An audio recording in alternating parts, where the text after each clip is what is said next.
When it comes to your mental health, one of the things that I don't ever really hear that much about is how people deal with imposter syndrome and their confidence levels. If you've grown up with poor mental health, or if that's something that's developed over time, or perhaps you've had a mental illness of some kind, you can find that it hugely affects how confident you feel in life, like how you carry yourself and how you can be consistent in what you do. One day you can feel confident in yourself and you can be outspoken, you can be making decisions, you can feel like you're being quite productive. And then the next day, it all goes out the window. You feel like a shadow of your former self. You're not feeling confident. You don't want to talk to people. You feel really insular in yourself. Sometimes you can have voices in your head telling you that you're not good enough. And all this can really heavily affect your self-confidence and how you feel about yourself and how much effort you make with people and making decisions and like putting yourself out there in life, whether that's through work, whether that's with friends, family, relationships. Sometimes it can feel much easier just to be invisible and stay quiet and stay unseen. And it's awful flip-flopping like that day to day, when one day you're feeling confident and you're feeling good about what you might have achieved in a day, and then the next day it all comes crashing down and it's like yesterday never happened. That's incredibly hard to cope with, and that's something that I personally feel that I'm having to tackle every single day. And I've had that going on for years now, and through poor mental health and mental illness, I found that that's something that's got worse and worse over time, and it's been something that I've had to try and contend with. For those that are not familiar with imposter syndrome, that's when you have that self-doubt and you don't feel like you're good enough. You tell yourself you're not good enough and you don't push yourself, you don't strive. You feel that sense of inadequacy when you're around other people, that everybody's better than you, or everybody knows more than you, or you can't compare yourself to somebody else, that everybody's always better than you in what you're doing. And it's something I know a lot of people do suffer with, and especially like in the workplace, that's something that you can often find can be pushed as an area for people to address when it comes to their confidence and skills development almost. But and that's kind of how I came across the whole term. But it's the kind of thing you can use to your advantage, because you can challenge yourself and you can try and push yourself. But I think in the work environment, it's probably a little bit different to like day-to-day life.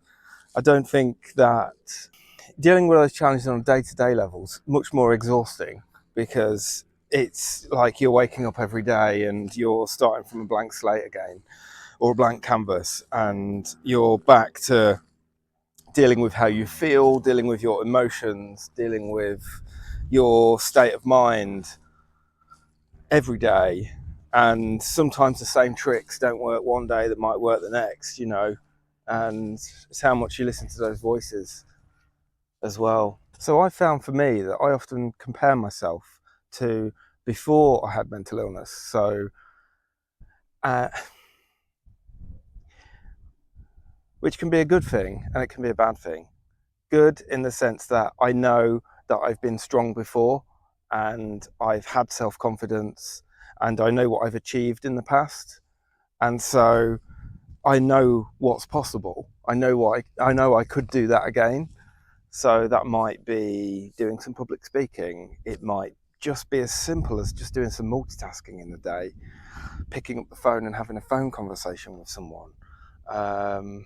It can be really wide ranging, but a lot of it is to do with how I'm interacting with people. So I know that I've achieved some of these areas before, which now sometimes can be a huge challenge, but it can be a bad thing as well, because I'm always setting the bar for myself, because I know what I've achieved in the past. So I'm trying to reach for that again. And the more time goes on, the more I think perhaps I'm not the same person I used to be. You know, my situation is different now, my mental health is different now, and how life experiences affect me and day-to-day situations affect me is a bit different now to how it was in the past. So I do feel like I need to cut myself some slack as well. So it's a real challenge sometimes jumping between those two uh, perspectives on my self-confidence and that sense of imposter syndrome, and you know how I try and fight against that on a day-to-day basis, because there's a lot wrapped up in how I'm feeling and where my state of mind is, like in the morning and as the day goes on as well, you know, because that can really fluctuate, and what feels comfortable in one moment isn't so much the next. um, so it's a difficult, I can't say I've ever mastered it yet. So if you have experience with imposter syndrome or managing your self-confidence when it comes to your mental health in particular, do share some of that experience in the comments below. I'd be really interested to hear from you. And there's any tips you can share that have worked for you as well, I'm sure they'll be a great help to other people. It's certainly an experience for me that I'm working through at the moment, and feel like I have been for a long time. And it's one of those areas I think that's almost like self-development, I guess, in trying to get my mental health on more of an even keel, but also managing my confidence levels and what my capabilities are now in life, what I'm comfortable with doing, what I'm not comfortable with doing. And there's a lot of frustration wrapped up in all this as well for me, because I know what I'm capable of and I want to be able to do what I used to be able to do. And you know, I'm pushing myself to try and do that kind of stuff again. And one of the reasons is I enjoy doing some of the stuff that I now find incredibly difficult. Like, I know how much I used to enjoy doing it, and you know, it's such a rocky road. It's such a rocky road now, trying to guarantee that my state of mind is going to be okay. You know, if I do some public speaking or something like that, you know, how I'm going to be able to cope with that on the day. Is my state of mind going to be okay?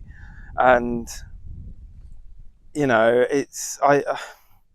I find I make commitments and then I cancel commitments, and I want to see people, so I make arrangements to see people, and then I'm cancelling on people because I just can't really deal with being sociable with people like on a given day. And I find that happens a lot now, and I hate that because I feel like I'm unreliable. I find that I feel guilty for doing it, and I also find that I haven't got anyone else to blame but myself, you know, and I shouldn't blame myself. But where else do you look, you know? It's really difficult dealing with that kind of stuff, and it's hard to communicate that to other people as well without it sounding like you're always in crisis or you're unreliable. You know, there's only so many times you can give people the same reasons for, you know, having to make changes in life. So it's a tough one, and it's frustrating for me. It is. It's very frustrating. So if anyone's got any solutions to any of this, I'd love to hear it. Um, so I'm not going to really be able to give you any tips today on self-confidence, because I can't say that I found any that work for me yet. Not consistently anyway, because it's something I'm still working through. But I thought it was important to share some of this experience because it's, I think, something that's, you know, very heavily affected me over the last few months in particular, as I've been settling more into work and life's been getting busier as well. You know, trying to juggle everything and work out what my limits are, and try and still be that person that I need to be for everyone, you know, without feeling like I'm dropping in my confidence levels or that I'm not coping anymore, you know.